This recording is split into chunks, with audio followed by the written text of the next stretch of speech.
PPDB itu singkatan dari penerimaan peserta didik baru.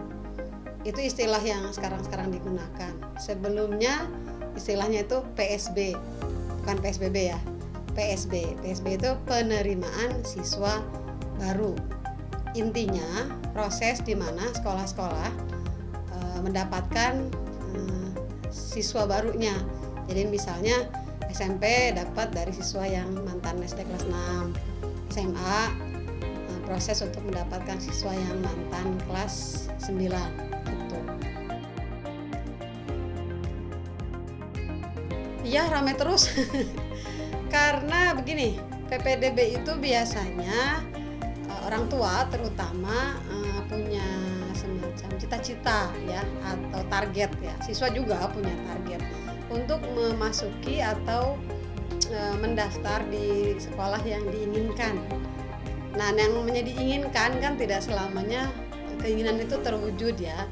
Jadi inginnya ke sekolah apa, hasilnya misalnya ke sekolah apa gitu. Atau dua-duanya pilihannya tidak masuk. Biasanya pilihannya ada dua. Dan akhirnya mereka harus memilih sekolah swasta atau sekolah-sekolah yang misalnya pesantren ya dan sejenisnya.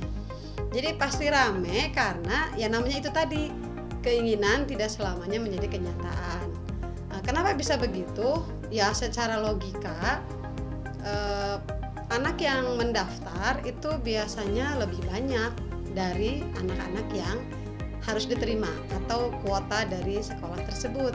Ya jelas lah ya, ada ketimpangan antara jumlah yang harus diterima atau bisa diterima dengan jumlah pendaftar. Biasanya terjadi di sekolah-sekolah negeri, terutama sekolah-sekolah negeri yang dianggap favorit.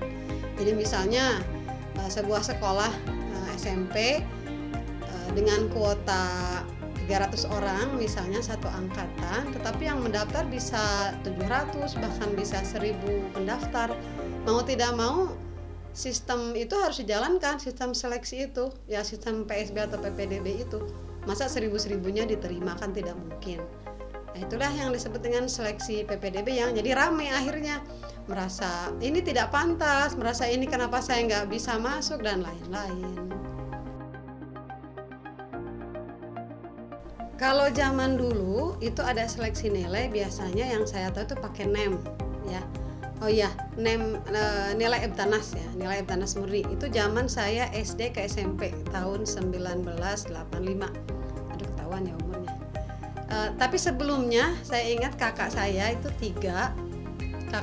tiga-tiganya suka saya dengar waktu saya kecil itu, mereka itu seleksi khusus, jadi tidak pakai istilah NEM, seleksi dengan dites di masing-masing sekolah yang ingin mereka tuju ya. Tahun 84 kalau tidak salah baru ada EBTANAS. Jadi kakak kelas 1 kelas di atas saya itu yang mulai ada EBTANAS. Kalau zaman kakak saya tiga-tiganya itu kan agak jauh di atas saya. Mereka menentukan mau ikut di tes di sekolah mana, misalnya SMP A gitu. Maka mereka mendaftarlah di sana. Bahkan setahu saya juga nggak tahu yakin ya, nggak terlalu yakin tentang ada satu sekolah tuh yang bisa ada siswa yang bisa mendaftar atau mengikuti tes di beberapa sekolah yang dia tuju karena waktunya berbeda, tidak bersamaan.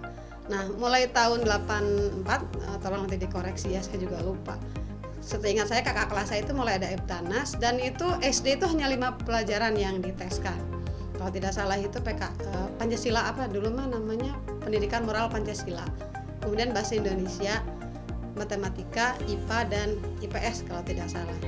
Nah, waktu itu saya mendaftar di sekolah negeri favorit yang sering diinginkan sama teman-teman dan tetangga ya. Dan tidak masuk karena nilai saya kurang 1. Jadi SMP yang saya tuju itu dulu kalau nggak salah 35. Jadi rata-rata berarti 7 ya. Diinginkan oleh sekolah itu. Saya hanya dapat 34. Jadi otak 6,8 ini akhirnya didaftarkan ke pilihan 2. Jadi kita waktu daftar itu kita dibantu sama sekolah tuh, sama wali kelas itu disuruh mengisi 2 formulir yang ada 2 pilihan. Jadi pilihan 1 sekolah apa, pilihan 2 sekolah apa, dan saya masuk ke sekolah yang pilihan kedua yang dianggap tidak favorit. masih tetap negeri juga. Nah, itu tahun 85 saya waktu masuk SMP. Kemudian tahun 88 masuk SMA juga begitu, tetap Eptanas, tapi mata pelajarannya itu ada 6, jadi plus bahasa Inggris. Waktu itu saya dapat yang pilihan 1, alhamdulillah ya, walaupun nilainya kalau passing grade itu termasuk yang layer paling bawah. Jadi waktu itu sekolah saya passing grade itu 38,90 kalau tidak salah. Saya hanya dapat 40, sekian. Ya tapi ngalamin lah ya, masuk seleksi lewat nilai yang pilihan 1 sekolahnya. Itu kalau dari seleksi nilai. Kalau zonasi itu sudah kalau tidak salah 3 tahun ini ya, 3 tahun ini zonasi itu betul-betul dilihat dari jarak rumah ke sekolah. Jadi kuotanya berdasarkan siapa yang terdekat ke sekolah. Misalnya ada 300 orang yang daftar ke sekolah, tapi kita membutuhkan 200, maka 200 orang anak yang paling dekat ke sekolah itu ada perhitungannya itu, makanya harus diperlihatkan kartu keluarga. Nah itu masuknya lewat jalur zonasi. Jadi anak nggak peduli nilai kalau yang jalur zonasi seperti itu.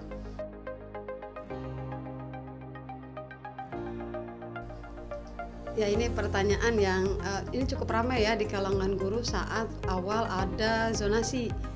Karena biasanya di sekolah-sekolah yang terbiasa menerima siswa-siswa favorit atau di sekolah favorit yang terbiasa mendapatkan anak-anak dengan nilai yang rata-rata di atas 8 misalnya, mereka sedikit kaget ya, karena begitu nerima siswa yang zonasi itu kan tidak berdasarkan nilai ya. Jadi katanya sangat amat beda gitu. Jadi variasinya tinggi sekali, yang fast learner dengan yang struggling ya, saya nggak bilang slow learner, padahal bilang juga. Jadi ada yang fast learnernya, kalau zaman dulu katanya fast learnernya banyak, iyalah namanya nilai 85 rata-rata atau 9 ya. Kalau saya pribadi malah melihat di sekolah-sekolah yang dulu dianggap tidak favorit itu, mereka mendapatkan angin segar karena variasi yang dianggap fast learnernya jadi lebih banyak ya, atau setidaknya seimbang lah. Karena biasanya di sekolah-sekolah yang tidak favorit itu banyak yang struggling, jadi guru tuh work very hard ya kalau ngajar.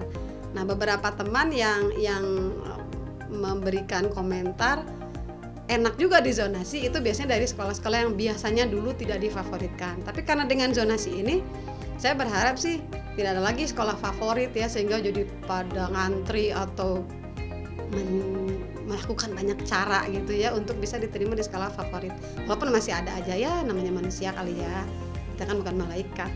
Cari-cari jalan lah supaya bisa masuk yang dianggap favorit. Sekali lagi, kadang dianggap oleh orang tuanya, kadang anaknya bilang nggak mau ke sana atau pengen yang lebih dekat atau alasan lain, tapi ya itulah realitasnya memang seperti itu. Jadi ada pengaruh, ada banget pengaruhnya gitu.